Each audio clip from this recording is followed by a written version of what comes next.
Hi, everyone, and welcome to the Monomyth Diaries, a podcast where ordinary people get to share their hero's journey. I'm Mandy, and I'll be your host. We'll discover powerful insights, critical moments of growth, and much more. Thanks for joining us. We all have a monomyth to share, and someone out there needs to hear it.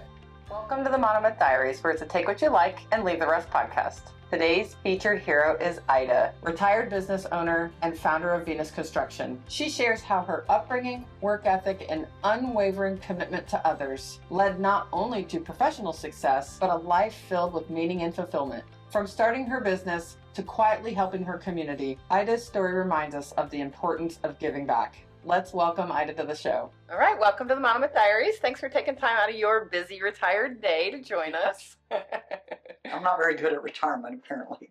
Yeah, that's right. You told me you were doing some contract work now. Yes, consulting work for the fire department in Fulshire and Willowford. Okay. Well, we're going to start with some Monomyth story starters. Just a quick series of questions. Answer as quickly as you can. Okay. For us to get to know you a little better. What's your favorite movie? Shawshank Redemption. If you could relive one moment of your life, what would it be? In Africa, finishing up playgrounds for orphans and having them sing to me. Oh, okay. So this isn't going to be super rapid fire. Tell us about that. I went to Africa on a mission trip with our church group, and we were working in an orphanage there in a little town called Bulimbu. And the first time we went, we built playgrounds out of pretty much nothing. So they gave me a whole crew full of teenagers that didn't know how to operate any power tools, and then we had a pile of poles and lumber that they were using to make pallets out of, so it was really hard, and we had to make that into some swing sets, and we made a teeter-totter. And when we got done, they all gathered together and sang. It was cool. Oh my gosh, that's right off the bat, I'm tearing up. Oh, look, I have one thing. I have tissues for you. But yeah, I mean, that was cool. That is super cool. Well, and that's part of the reason why I really wanted to have you on the show is the amount of service work you have done in your life. I've always admired that about you. The second time we went back to 4 years later with a little more experienced team this time. Robert came with me. We built a climbing wall for their scouts, because they had like a Boy Scout kind of thing. And Robert and his team built a road going up to their new dining hall. So basically 2-foot wide things of concrete going up a hill, because it would get muddy, so they couldn't get up the hill. Mm-hmm. So that's what we did the second time. Did they sing to you again? No, not that time. Not that time. No. But, I mean, we did a lot of work.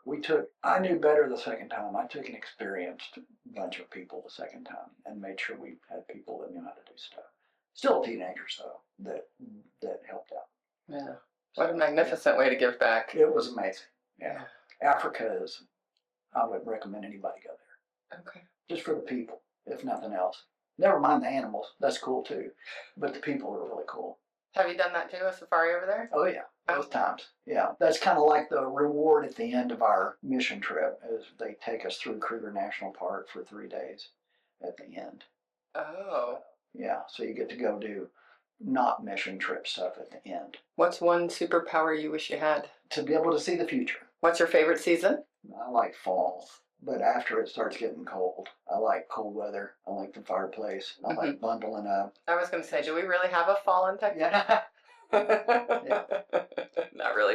I like wearing winter clothes. Early bird or night owl? Oh, early bird. Times a million. Yeah. My alarm goes off at 5:15. I still go to the coffee shop. I'm there by 6:20 every morning. Can't start my day without going and reading the news and drinking coffee and getting away from distractions at the house. What's the most adventurous thing you've ever done? Well, when I was in high school, I worked for the Boy Scouts in New Mexico. But the year before I worked for them, I went on their Rayado program to Philmont.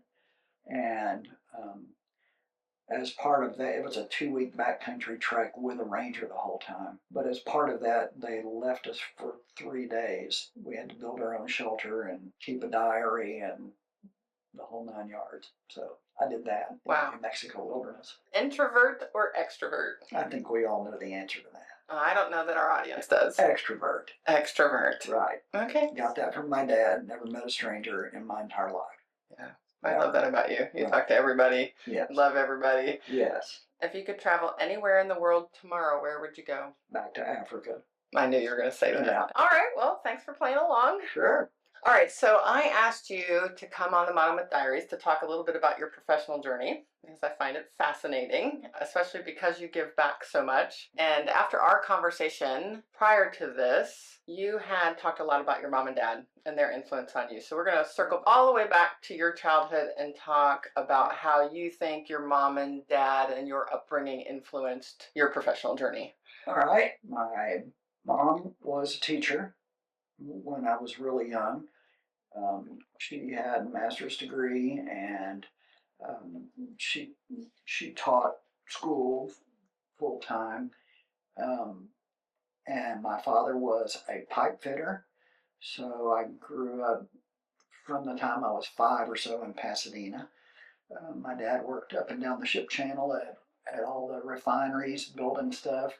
Then my mom went to work because this is so stupid. The school district wouldn't pay her to be a full-time teacher because since she had a master's degree, they would have had to pay her more. So they would only let her substitute. And she went to buy a washing machine at Sears, and the sales manager ended up offering her a job there selling washers and dryers and major appliances. And she made like 10 times more than she did as a teacher. It was a commission job, and my mom was great at people. Everyone trusted her. And my dad working in the plant, we would go for a drive on Sunday afternoon, and he would go show us the plant where he was working and tell us all about what was running through these pipes and stuff. I grew up knowing everything about the ship channel and how stuff worked, how refineries worked and stuff. It was pretty cool. My dad was not a home improvement kind of guy. Like, he didn't really work on the cars, or he was no carpenter at all.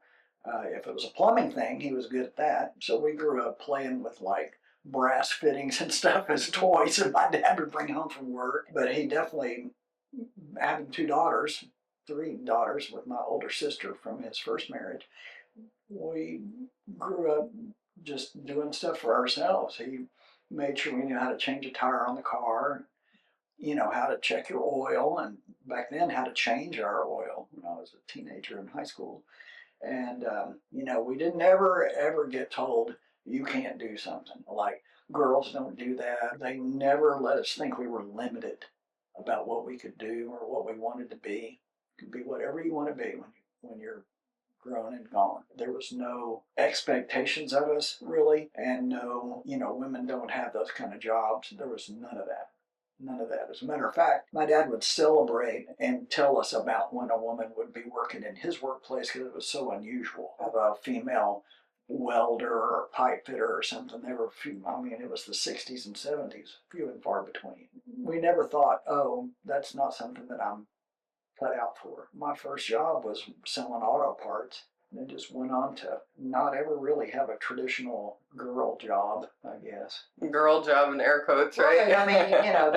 You don't really hear that term anymore, but I think we still do hear some of that. I definitely have outpaced the part of jobs now when I used to show up and people would be surprised that a woman owned a construction company, or I would answer the phone at work and people would be shocked that a woman worked at an auto parts store or managed, a Builder Square, which is one of the places where I worked when I was younger. I will say that I remember being shocked, but also impressed when we met, because that's how we met one another. Yeah. And we'll talk about that in a minute. I do want to talk a little bit more about your parents and their values that they instilled in you, because I remember one time you were telling me that your mom and dad focused on treating other people with respect and love, and you felt like that shaped a huge part of the way that you handle customers and people you work with and so forth. We definitely were brought up to be respectful of adults and of other people in general, but there was no option at our house. You used please and thank you and yes ma'am and no sir, and there was no slang or talking back at our house. We were definitely brought up to respect people, and still to this day I use ma'am and sir all the time. I've always thought it was a sign of respect, and I have preached please and thank you to every young person I've ever run into. We're so fortunate that we were brought up that way, to respect other people and to respect adults. We were so lucky that we were preached at from the get-go about, everybody deserves your respect. It doesn't matter what color they are or anything else. Well, let's go back to talk about how we know one another. Okay. Since we sort of started to touch on that topic. So you recently retired. You had started Venus Construction, which is a very big, thriving construction business here in the Houston area. And that's how we actually met. Yes. So tell us what you remember about meeting me. You called me about coming to look at doing some work on your house. You were home with Weston, who was very young at the time. I would say 4 maybe, or 5. He was 3, maybe 4 at most. When you met me at the door, he was right behind you with a lightsaber from Star Wars. Of course he was. It was the first words out of his mouth were, "I have a lightsaber." I can see that. And I was very impressed with his lightsaber. And then I came in and looked at your work and ended up doing some stuff for you at your house. I think you had a little list, if I remember right. And then you guys hired me to do some work at your rental downtown. That was much later, yeah. Was living in. Yeah, that was much later. That was the next thing I remember doing for you. We may have done some things at your house, but yeah. And I think you had said that you had recently started Venus Construction, so it wasn't the giant that it is today. No. Oh, no. We were still a young, struggling company at that point. So, yeah. I mean, you don't get successful overnight, for sure. No, I remember my first impression of you and your crew was, man, these people are super professional and super polite. You and your crew were the kind of people I could leave my key with and let you in and out of my house, which is a rarity to feel that sort of integrity right out of the gate, right? I just knew that you were people that could be trusted, and I loved that. And I think it circles back around to what you were talking about with your mom and your dad and the way that you treated us and talked to us. And man, it was amazing. And you carried that all the way through on every job you've ever done for us. We tried to carry that through on all of our jobs. That was something that took some getting used to if you worked for me. I got a lot of guys who came out of the construction industry who were not used to that level of customer service or that level of cleanliness. You can't teach somebody to be polite. The ones that stuck with me that I had for years, Daniel and Holasio and Robert and Chase. And as they worked with each other, it rubbed off, and they understood. And I would tell them, we have to clean up the job every day. It was all about treating the customer's home with respect, the same way you treat the customer with respect. It's just the home is another player in our game, right? Mm-hmm. And if you're working in somebody's home, you would want somebody to respect your home the same. And so I preach that from day one with everybody. Maybe we made a little bit less money along the way because we took time to clean every day. We took time at the end of a job to do maid service and make sure that we dusted and mopped and cleaned, which a lot of companies don't do. No, they do not. Right, and so we might have made a little bit less money along the way doing that, but it came back to us over and over again in repeat business and referrals. The last probably 15 years I was in business, 80% of our business was referral. If you're going on a referral lead, you've got half the battle won already. 9 times out of 10, they're not even calling anybody else.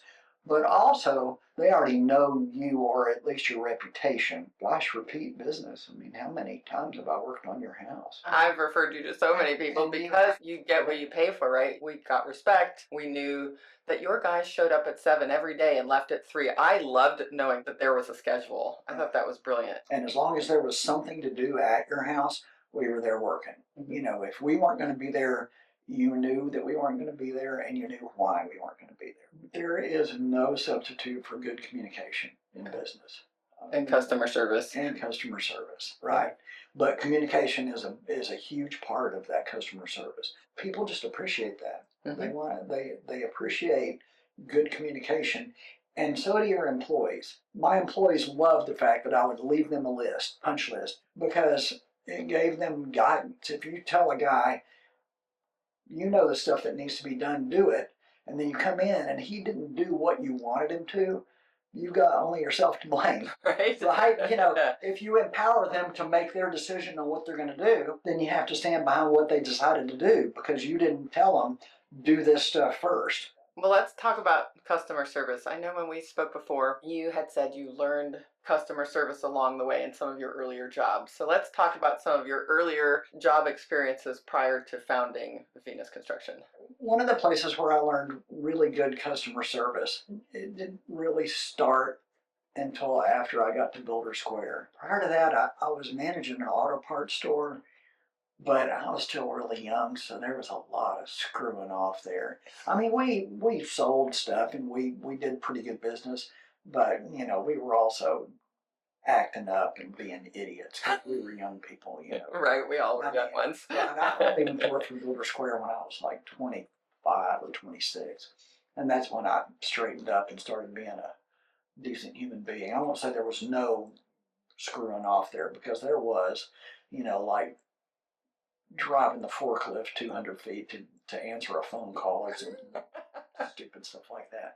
But at Builder Square, once I got into management, that's when I learned good customer service because you're having to teach people that you're hiring in that don't even have any retail experience at all. Mm-hmm. They don't have any experience at doing anything, a lot of first-time jobs and stuff, because they don't let you pay anything at those kind of places. Now it's a little bit better. So you would have to make people understand, one of the worst things that, and you'll see this sometimes even today in retail, I would tell my people, if you're working on an aisle putting up stock and there's a customer on that aisle, you should have already talked to them. Mm. What are you looking for? What can I help you find? I said, yes, these places, Builder Square, Home Depot, Lowe's now, were built to be self-service. But if you talk to them, first of all, there's a much greater chance of them buying the thing they need right the first time, helping them find what they need so they go away with a warm fuzzy. Mm-hmm. And I'm buying a water heater. Oh, okay, well, you also need these 2 new hoses and you need this roll of tape to tape off the vent pipe. There's a lot more chance of add-on sales, which is what retail is about. So. And customers returning because they got such great service. Right, because they got the right thing. There's nothing more irritating than to be told it's not my department. If somebody asks you where something is, you take them to it. If you get that service today in a store, if you ask somebody where something is and they take the time to walk you to wherever it is and show it to you, it's impressive.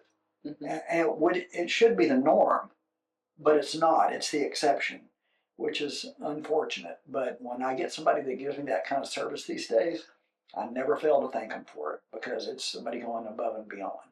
And it's also where I learned that it's a lot easier for people to shop or to do business in an environment that's clean and neat and orderly. That came from my mother, borderline OCD about stuff. Not to the point where it's debilitating, but to the point where one of my exes said that my headstone is going to say, is that where that belongs? Well, I could see now where that came into Venus because you always left your jobs clean and orderly and functional for the next day. For the homeowners. Bloated all over the place. Mm-hmm. These people have to live here after we're gone for the day. Did you used to work at a golf course too or something along that? I did. In an in-between period, I worked at Falcon Point here in Katy. I started out working there because I was taking golf lessons there, and I told the golf pro I wanted to volunteer as a marshal at Bear Creek because I got to play free golf. And he goes, don't do that. He said, be a marshal here and I can pay you a salary and you can still get free golf at a country club. And I was like, oh, okay. I was a part-time, just on the weekends, I would marshal at Falcon Point. The country club culture is an interesting one. That's one where you have to be overly polite and respectful. It's expected of you. And I was perfectly suited for the country club job because I already, was respectful and polite. And then I had a pretty good memory, so being able to remember the members' names at a country club, they love it. Using somebody's name in a conversation is like music to their ears. On my Venus construction jobs, obviously we knew customers' names, because you're working at their house. But if you're at a job like at the hardware store, I just went to the hardware store this morning and they know my name in there because I've been in there so much, they just know me. And so when you walk in and three different people call you by name, it gives you that feeling, that warm fuzzy, and that's what brings you back. People love that. And so the golf course was an easy job for me. It just didn't pay very good. So that's when I decided to start Venus. But you had another business before Venus, right? I had another construction company, Transformations Remodeling. That was my first go-round at construction. It was plagued with everything that you do wrong when you're launching off into a new career that you've never had before. I knew all about what it took to do job. Like I knew all about building materials and lumber and plumbing and electrical because I had sold it for years at Builder Square. But I didn't have the knowledge to do that stuff myself. I had bought an old house here in Katy that was boarded up by the health department wreck, and I remodeled it myself. And when I did that, my realtor kind of helped me with advice along the way, the guy who had helped me buy the house. And he would say, if you hired somebody to do this, they would charge you this much. And he said it enough until I was like, all this stuff seems fairly straightforward. Maybe I can get a job doing that. And so that's when I decided to start Transformations. My partner had a good job and we could live on her salary for the time being if my business didn't pay very well at first. So we took a leap of faith. And started Transformation. You mentioned that it was plagued with everything that could go wrong. Let's talk about some of those challenges. Yeah, because this show is about learning from our mistakes and growing and all the things, right? So like we were like doing a fence and we didn't know what we were doing and we didn't know to call in for what we call a dig ticket, where you call and have all the utilities located before you dig. But we're digging and one of my workers, we're putting in a fence, and he was digging a post hole and hit a circuit going out from the backyard transformer to the street light. Ooh. Which they just run direct. They don't even run through a meter. And so, we hit it, and there's just this big bolt of electricity. You could hear it short out down there because the post hole diggers hit it. Thankfully, he was using ones with wooden handles because we did have a set that had metal handles, and he could have been hurt pretty bad. So, just mistakes like that you learn over the years. And then after that, anytime we did a fence, we would call and have them come out and locate it so to be really careful in that spot when you're digging. I had one of my guys step through a ceiling on a 2-story entryway. It scared me and him. He did the splits on either side of a ceiling joist, so thankfully he didn't fall through to the floor. But I was in the entryway when it happened, so I look up and there's just 2 legs hanging down and a man groaning loudly in the attic because he had landed on his area that it was sensitive. So anyway, one thing that I learned from that, and I've said this, I don't even know how many times I said it just earlier today, anybody can make a mistake in business or can have an employee that makes a mistake. And it's just how you react to the mistake. And learn from it. Right. So your first go-round was Transformation. Yes. You closed Transformations. I did. Yeah. And then what did you do? And that's when I went to work at the golf course. Oh, that was when you went to work at the golf course. Okay, so that was your interim. And I remember you telling me, I think, that you were planning events as well? Yes, at the golf course. So I wasn't a marshal for very long, and then once I closed Transformations, they hired me to work there full time in the pro shop, just helping out and selling stuff in the pro shop because I had all that retail experience from earlier in my career. But then I really liked being out on the golf course. I got out every chance I could to go do things on the golf course for the shop, and we had a membership director who would sell memberships, and that was an important job because country clubs are expensive to belong to and hard to sell memberships to. He had said that another club he worked at, they had a position called a member relations director, and he was interested in doing that at Falcon Point. And so I got that job. So that was really a good job. I got to do, it was all fun stuff. I didn't have to work in the pro shop anymore. And I got to do things like, I would plan the wine dinner for the members and country club members. You just have to make them feel like they're the most important people in the world. In your world, they are, because that's how you're getting paid. I would take the Ladies Golf Association members golfing at different golf courses that were part of our network, and then sometimes I moonlighted as a bartender, but only for uh, all-inclusive events where it was open bar, because I was the one that tipped well.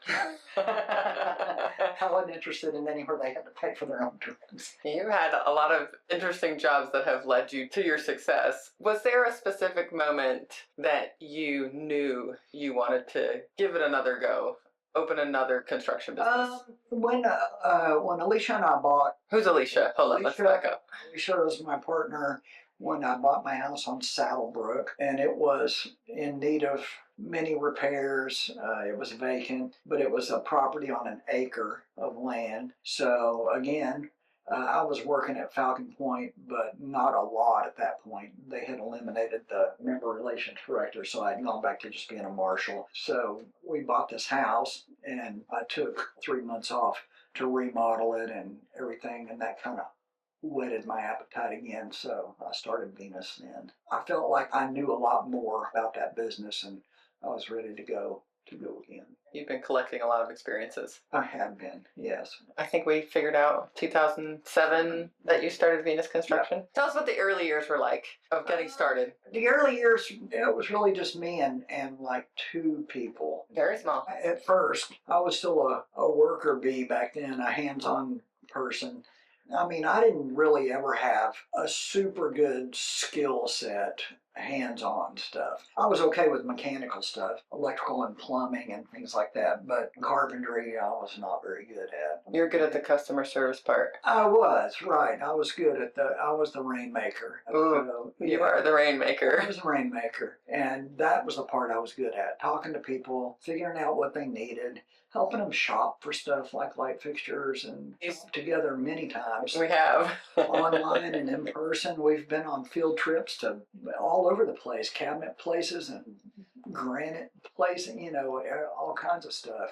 I did that with a lot of customers. Not that you're not special, because you are. I was going to say, you had said something about making people feel like they're the most important. And I feel like you always made me feel like when you're working on my house, I was the most important job you had at the time. That's a big deal. What do you think was some of the keys to success this time around? Well, definitely the customer service, that we keep going back to over and over.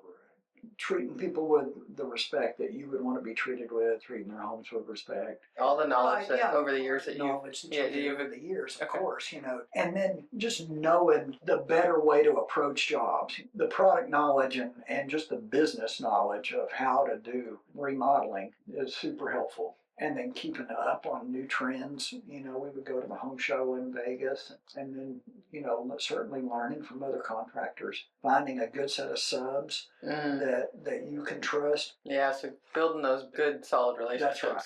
Yeah, so I definitely think those some of the keys to having a successful business. I think one of the other qualities that you have, that I know you said you don't like to toot your own horn, but I think it's a big deal, is the way in which you give back to people. And I know from my experience with you is that's one of the reasons why I loved hiring you. Of course, your customer service, the way you treat people, but I know you're giving back to the community all the time. I think that's a huge thing that I look for. So we're going to talk about that. And I know you don't really want to, but we're going to. That's right. Yeah. Let's talk about some of the ways that you give back to the community. I was always been a member of the Chamber of Commerce. I like being a part of the chamber. I was on the board of directors of the chamber for many years. First of all, it's a great business networking organization. The chamber does a lot of good charitable work. They have scholarships and they do a lot of good in the community. So I liked that aspect. The Chamber of Commerce has a big part in the Teacher of the Year luncheon. 12 years ago now, I was always involved in the Teacher of the Year luncheon, volunteering at the lunch or at least going to the lunch. And the teachers all get a bag, a goodie bag at the luncheon, every Teacher of the Year. And the goodie bag would have all kinds of stuff in it. The Chamber of Commerce would always put a gift in there. Usually it was like a clock for their desk or something. But then the community had the opportunity to put whatever they wanted in that bag, the chamber community. So there would be koozies and gift cards to restaurants and all nice. kinds of stuff, right? So yeah, so I mean, it was nice. They would pick up this big. It was usually a big shopping bag full of stuff. But I decided I was looking for something to give them that would be more permanent. A friend of mine and I came up with giving each of the teachers their own brick at Heritage Park in Old Katy. They have a big plaza where the old houses are in downtown Katy, and there's commemorative bricks there. So we decided to partner with the Katy Heritage Society. I said, if you'll come in as one of our partners on this and let us put the bricks in there for free, we'll make you a partner so you get recognized as a part of this program. Nice. Right. So it wasn't a fundraiser for them, but it did give them recognition with the school district and with the community. And then when I first started, my partner was Sam Schultz, because he had Country Park Portraits then, nice portrait studio here in Katy. After a while, he sold his business and went on to do other things for another company. So after that, I partnered with Modern Pest Control, who is in Old Katy. Oh, I use them. You do? I do. Probably because of you. Probably. Because Dale Lawson, who owns Modern Pest, is a good friend of mine. He was on the chamber board with me. Now he's a partner with Robert, who bought my company, and they're going to keep on doing that. So this will be the 12th year that we've given them a brick. Every year it grows by 2 or 3 more schools, so I think we're up to almost 70 now. It's really cool to go to the park and see the groupings of their bricks, and every year, and the teachers get to put a little saying on their brick, whatever they want to say. And it used to be really funny because we would have them sign up for it at the luncheon. They would fill out their form at the lunch. So we would give them a form, and it would have 16 boxes on 3 lines. And they could put whatever they wanted in those 16 boxes. That's what you filled in. Invariably, we would have to chase them down because they had written out past the boxes. This is a simple fill in the blank, and you're a teacher of the year. I know, as a former teacher, they used to say we were the worst at being quiet, Right. and we were the worst at following directions. Right, yes. Found that to be true. Now, the brick companies, thank goodness, have it set up so they just go to the brick company's website to a link we give them and fill their brick information out online. But anyway, at the beginning, it was just us out there, and we were trying to get a hold of the teachers, and we might only have 10 show up. And it was frustrating because they all got a brick, but they didn't, getting the word out to them. Well, then this wonderful woman named Leah, who is not with the school district anymore, but she was their head of public relations. She got on board, and after the school district got on board to support the program, then it was great because they communicated with the teachers. Okay. And that changed everything. I can't brag on the district enough. I mean, they cater the event now. They bring a sound system. They bring lights. They have the superintendent and the whole school board there. All the politicians come out for it. The press comes. It's still a great, amazing event, but the district has made it so much better. I've seen pictures on social media when you're there. And this was my last year to do it. Very meaningful and a very cool event. With my mom being a teacher, I just felt like it was a great way to honor them. Yeah. And then just tons of things I've sponsored over the years, mostly to do with schools. I've done lots of art projects, like commemorative tiles in schools and stuff, and we only charged cost on that. We didn't ever make a profit on those jobs because the art department has zero budget, especially the elementary level. And then quietly, I know you also feed a lot of people, police officers, firefighters. I do, yeah. I mean, you love to cook. Love to cook, yeah. I love feeding the firefighters. I've fed the Willow Fork guys several times. About 5 or 6 years ago, one of my guests at my Christmas party fell and broke his nose. So an ambulance had to come from Willow Fork, and they loaded him up and took him off. So when he got better, we did a baked potato bar for all 3 fire stations. He and his wife and I delivered baked potatoes and fixings to all the fire stations. So I baked like 150 baked potatoes in my oven over a couple of days. That was fun. The chamber did a clay shoot a few years ago, which I know nothing about sporting clays or really guns in general, but I thought it was a good event and it was going to benefit some scholarships and stuff. So I called Bill Hastings, who was the police chief in Katy at the time, and said, hey, why don't you bring some guys to this clay shoot and I'll sponsor the team. And he brought 3 other police officers that all were good hunters, and that was really fun because Patsy and I got to drive around in a golf cart with them and watch them shoot, but we didn't have to do anything, so it was pretty fun. And the amount of people that you helped during Hurricane Harvey here in Houston back in 2017. Hurricane Harvey, yeah. When our house flooded, I remember you calling and checking on me just to see how we were. And of course we were flooding. And of course you came to our rescue and helped put our house back together. But during that process, one of the things that stands out in my mind was you showing up at my house, bringing us gift cards to go out to dinner because we were not living in our home and, you know, our life was in shambles, and bringing us food, desserts and soups and all the things, and showing up on a Sunday morning randomly with mimosas. That was so much fun. Pomegranate mimosas. Pomegranate mimosas, yeah. My introduction to that. Yeah. And you. Not too many contractors are going to give you the mimosa experience. No, they are not. And I remember you inviting not only us, but my host family that we were living with when we were homeless. Yeah. I'm going to put that in air quotes too. We were staying with some friends, and you invited all of us to your house for dinner. I mean, that was a big crew because they were a family of 6, and then we were, you know, 3 of us as well. And that just so stands out in my mind of how you just gave back to so many people. And I'm sure that wasn't just happening with us. I know that. Yeah, probably more of you guys than most, though, because by that time you and I were friends already. So, yeah.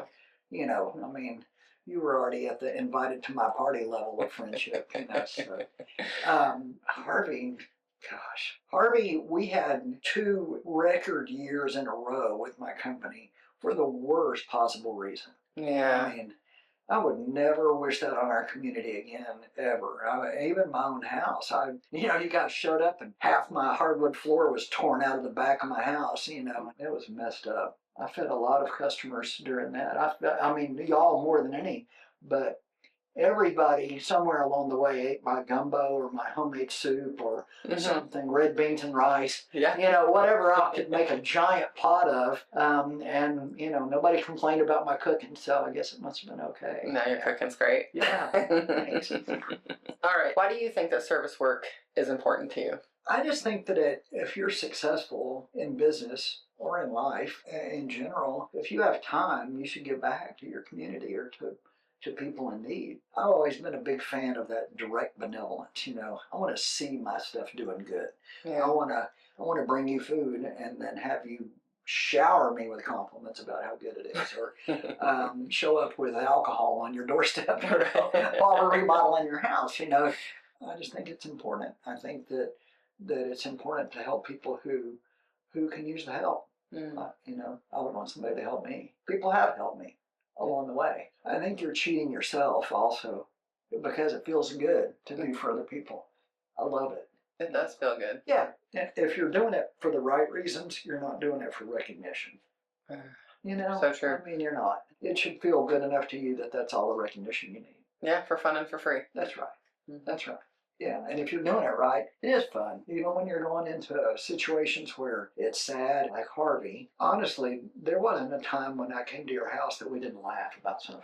I mean, you and I have always laughed. We've always had fun together. And I know you told me once I was the hardest working housewife you'd ever met. Right.